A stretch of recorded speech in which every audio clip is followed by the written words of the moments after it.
बिस्मिल्लाहिर्रहमानिर्रहीम। आज की बात में आज हम बात करेंगे साइकोलॉजी नफ्सियात पे सिलसिला चल रहा है। उस पे एक नफ्सियात दान हैं, दौर हाज़िर के बहुत मकबूल हैं, ऑस्टिन अमेरिका के Morehead MD Daniel Morehead MD. उन्होंने एक मज़मून 2019 अगस्त में साइकियाट्रिस्ट टाइम मैगज़ीन में लिखा था। उसमें उसने the luckiest people on earth में एक मज़मून लिखा, नफ्सियात पर बात की और बताया कि 8 पॉइंट ऐसे बताए उन्होंने कि अगर किसी शख्स में एक पॉइंट भी हो तो दुनिया का लकीएस्ट पर्सन कहा जा सकता है, और मोर देन उसके बाद अगर पॉइंट हो तो वो क्या ही बात। उस पर हम 5 पॉइंट्स पे तबसरा कर चुके हैं। आज छठा पॉइंट है, बहुत अहम है। पॉइंट डैनियल मोरहेड के हैं, तफसील कुछ रिसर्च की हमारी है। एक पॉइंट छठा आज जो है वो है सेल्फ़ इस्टीम।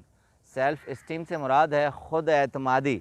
इंसान के अंदर अपनी ख़ुद एतमादी होती है, कुछ खुदादाद सलाहियतों में ख़ुद एतमादी होती है।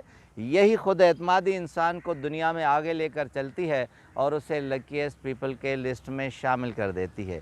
एक तारीख़ का सियासत का हवाला चाहूँगा कि सियासी अदब से एक हवाला है, बहुत मशहूर हवाला है।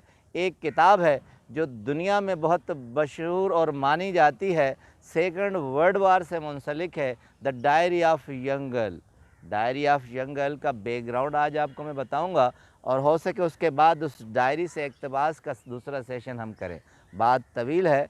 कहते हैं कि सेकंड वर्ल्ड वार के बाद जहां लाखों लोगों को मारा गया था, जहां लाखों लोग इस दुनिया से चले गए थे, वहां सिर्फ 16 साल से कम उम्र के बच्चे 1 मिलियन मारे गए थे।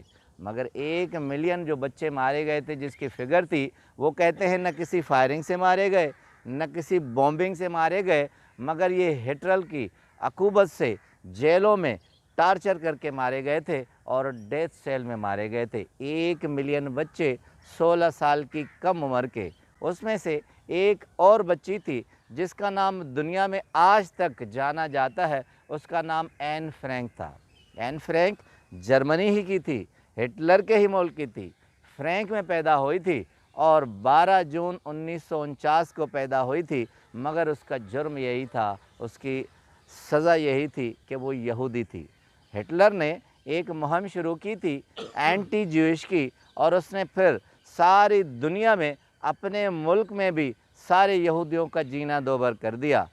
एन फ्रैंक के वालिद आटो थे, जो कि उसी जर्मनी के फ़ोर्स में थे, मगर अकूबत का शिकार हो गए। उन्होंने भांप लिया आटो ने कि अब हमारा जीना दुश्वार होगा। वो फ़ौज से निकलकर अपने ही मुल्क से अपनी फैमिली के साथ भागकर बाहर गए और नीदरलैंड में सुकूनत इख्तियार कर ली। मगर कहते हैं कि फिर 1949 में इसी जर्मनी, हिटलर जब वाइस चांसलर था, इसकी सरबराही में नीदरलैंड पर हमला हुआ और नीदरलैंड शिकस्त खा गया और वो उसके कब्ज़े में आ गया। अब आटो को वहाँ से भी भागना पड़ा, मगर कहते हैं कि 1950 तक हालात ऐसे हो गए कि यहूदियों का दुनिया के हर कोने में रहना दुश्वार हो गया। अब आटो के पास कोई भी ऐसा मामला नहीं था कि वो कहाँ छुपे। अब आते हैं दूसरे एंगल पर। जब वो नीदरलैंड में रहते थे तो वही 12 जून 1949 को इसी एन फ्रैंक को सालगिरह में एक डायरी तोहफे के तौर पर दी गई। उसने डायरी को अपने सीने से रखा और उस डायरी का नाम किटी रखा, और उसने सोचा कि मैं डायरी लिखना शुरू कर दूंगी। और दिलचस्प बात यह है कि वो अपनी डायरी को मुखातिब होकर डियर किटी के नाम से एक एक दिन का लम्हा लिखने लगी। मगर हालात ऐसे हो गए कि उन्हें इधर उधर से भागना पड़ा। अब उसके वालिद आटो को एक आइडिया सूझा। उसने कहा कि मेरी जो पुरानी ऑफ़िस है उसके तहखाने में कोई जगह है, वहाँ हम जाकर छुपते हैं। हर तरफ बॉम्बिंग थी, बमबारी थी, लड़ाई थी, ज्यूइश को ढूंढ ढूंढ कर मारा जा रहा था। तो वो अपने ऑफ़िस के तहखाने में, जिसे उन्होंने सीक्रेट एनेक्स का नाम दिया, 4-5 और अफराद भी थे, वो वहाँ छुप गए। बड़ी दिलचस्प बात यह है कि वहीं उसकी बेटी एन फ्रैंक भी थी, जो छोटी बच्ची थी, वो तहखाने में रहे।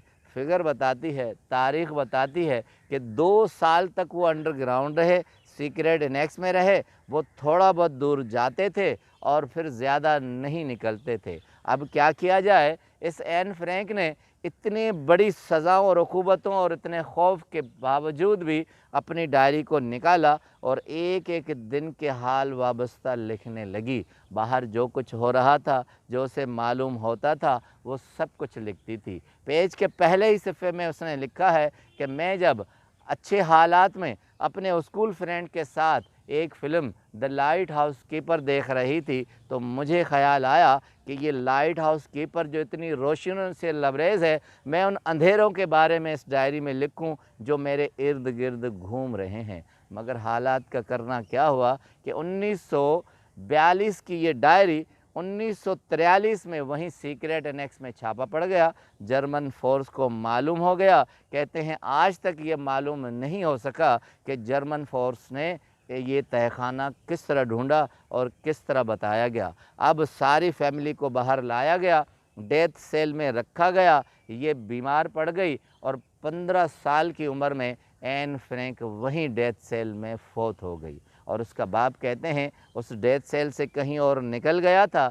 जब दूसरी जंग अज़ीम ख़त्म हुई, इख्तिताम पर उसके वालिद आटो आए हैं और एक हेल्पर ने उन्हें ये डायरी दी है, उसने पढ़ा है, उसके बाद इंतज़ामिया ने इसे छपाया है। तो कहते हैं दुनिया का शायद ही कोई ऐसा मुल्क हो जहाँ the diary of young girl नहीं पढ़ी गई और उस ज़बान में ट्रांसलेट नहीं की गई। अब आते हैं हम उसी नफ्सियात के पहलू पर कि वो नफ्सियात जहाँ हर तरफ बॉम्बिंग हो, बमबारी हो, घर के अफराद मारे जा रहे हों, मुल्क के अफराद मारे जा रहे हों, मज़हब पर धावा बोल दिया जाए, तब आप अपने सेल्फ़ कॉन्फिडेंस में हों और होशो हवास में हों और आप डायरी लिख रहे हों। आप मैच्योर भी नहीं हैं, आप बच्चे भी हैं। ये जब सेल्फ़ कॉन्फिडेंस आता है तो आपको ताहयात दुनिया में ज़िंदा रखता है। यही द लकीएस्ट पीपल का सिंबल है, यही उसकी निशानी है। आपका